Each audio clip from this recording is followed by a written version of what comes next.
Greetings, welcome back. Episode 3, Road to Release. And so far we have a plan. Episode 1 covered the project. Episode 2, we dealt with the space here, sounding a lot better. Very impressed so far, must say. And episode 3, we are going to have a look at some gear.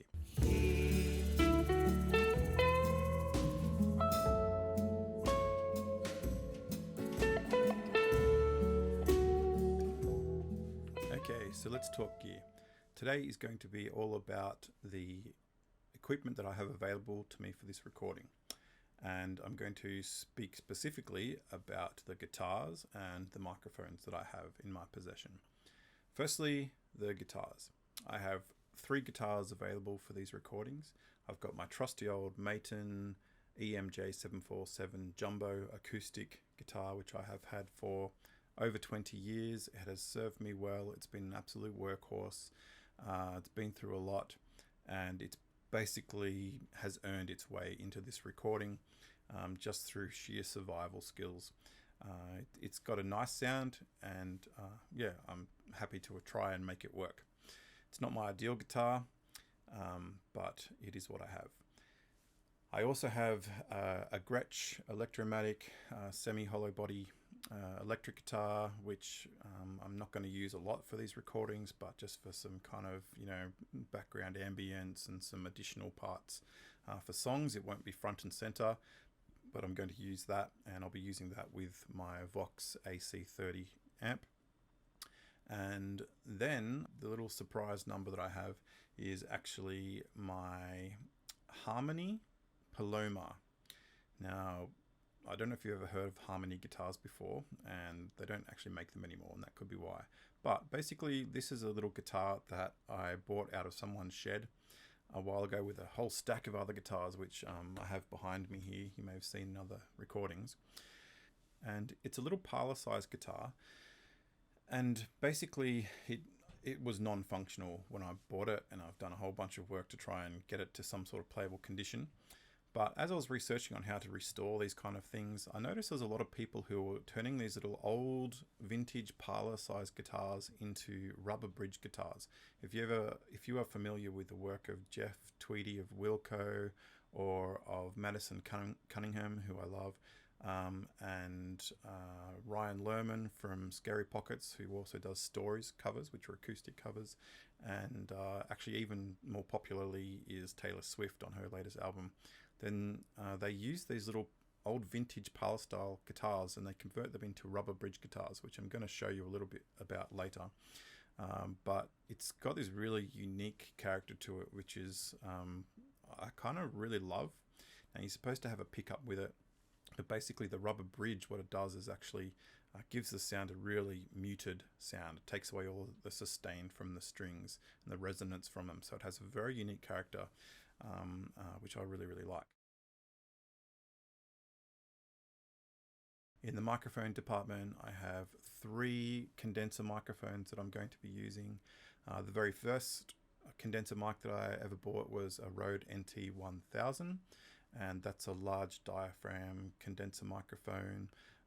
It's done a really good job for recording vocals and guitars and that kind of thing. So I'm going to be using that one. They retail for about $499 in Australia at the moment. It was cheaper when I bought it back over a decade ago. And I'm going to compare that to a Neumann TLM102. Now, it comes in at about double the price of the Rode microphone. They're about $1,000 at the moment to purchase. When I bought it, it was about $700. I'm really interested in seeing, just because it's twice the price, is it going to give me twice the value? Is it going to be twice the results? So really interested to see how that comparison goes with the 2 microphones. And then what I've got is some Rode NT5s, and they're small diaphragm condenser microphones, little pencil mics, and I've got 2 of them. They come as a matched pair, and I'm going to use those in what's called an XY configuration, which is where the 2 microphones kind of cross over each other and at a 90-degree angle. And I'm going to use those to record the guitar as well. Now, what I'll be recording today is basically just some excerpts from 2 of the tracks I'm going to be recording on the album. on the Maton, I'm going to record a song called Heart Remains. It's a fingerstyle kind of guitar part. And on the little Paloma guitar, I'm going to record a song called it's called Let It Wash. That's right. And it's just a little fingerstyle progression as well.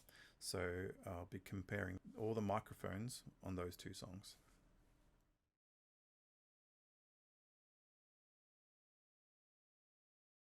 This is the little vintage Harmony Paloma, which is a guitar which was probably made in about the 1930s and 40s.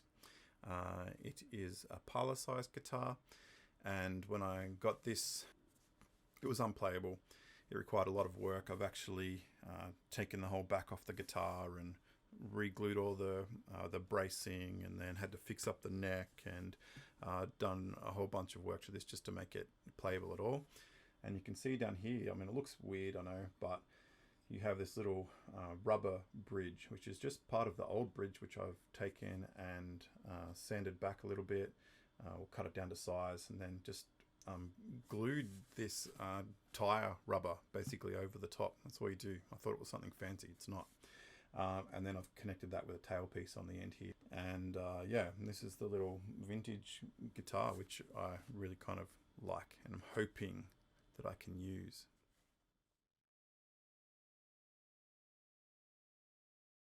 This is tuned down to C sharp standard, so it's quite low.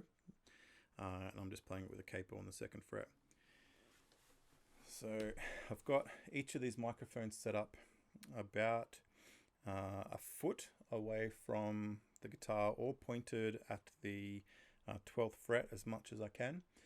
And I'm just going to play something and compare the different sounds of each of these mics.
Here we have the Maton EMJ 747 Jumbo Acoustic.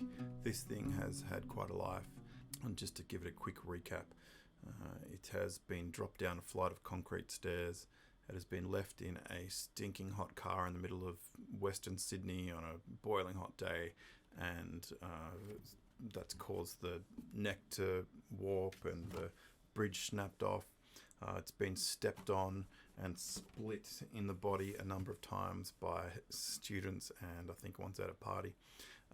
It's had things it's got a hole in the bottom at the moment where a student of mine put a part of a drum kit through it. So it's had a hard life. It's very much earned its place in the spotlight. So it's going to have a go in this recording, definitely.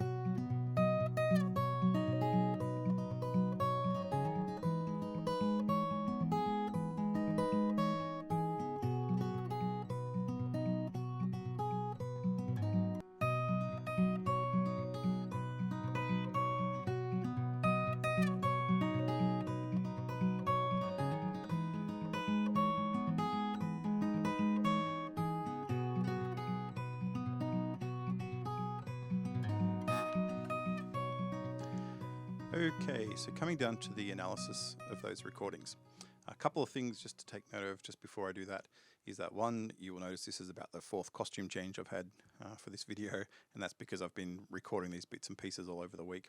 And secondly, I'm using this little SM57 microphone for recording right now, and that's basically because it is just it's a hot day here in Australia at the moment, in New South Wales, and we have these little creatures, little insects called cicadas, and they are incredibly noisy. They come out in the heat, and so there's a lot of those, and the air conditioner's on.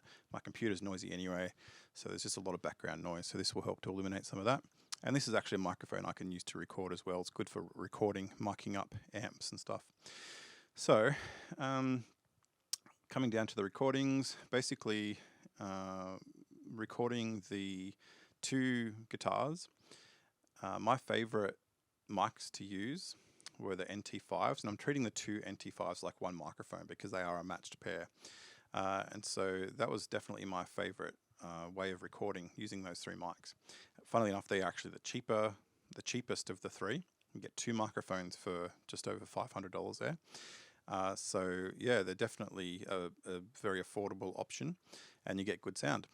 And I think just having the space treated like it is at the moment allows me to capture that sound a lot clearer, certainly a lot clearer than I've ever done before, and using that those microphones in this space, which I have done. I've recorded the guitar using those mics in this space, and it's never been as kind of clear and as clean as that recording was.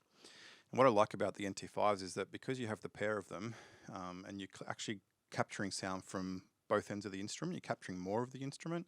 You've got the body, and you've got one pointed at the neck, and so you're getting some string noise, you're getting kind of more the depth and the fullness of the sound, and just being able to split that into a stereo pair, you get the width. And so I really like that. And for if I have a track where I've just got mostly a solo guitar, then having that width I think will really fill the space nicely, which is good. So very happy with that NT5 recording. The NT1000 and the Neumann microphones was interesting to look at the EQ analysis there. I struggled to hear a lot of difference, honestly, between them, which is good to know because the Neumann's twice as expensive as the NT1000 microphone. But I feel like if I was looking at the EQ analysis, you can see the NT1000 is capturing a lot more of the bottom end, like below 100 hertz. You're getting a lot of noise there, and whereas the Neumann microphone actually rolls that off, so you're not getting that. And what those lower frequencies I think are doing to the sound is actually muddying it up, because you're getting more energy in that lower end, and it's just creating kind of less clarity.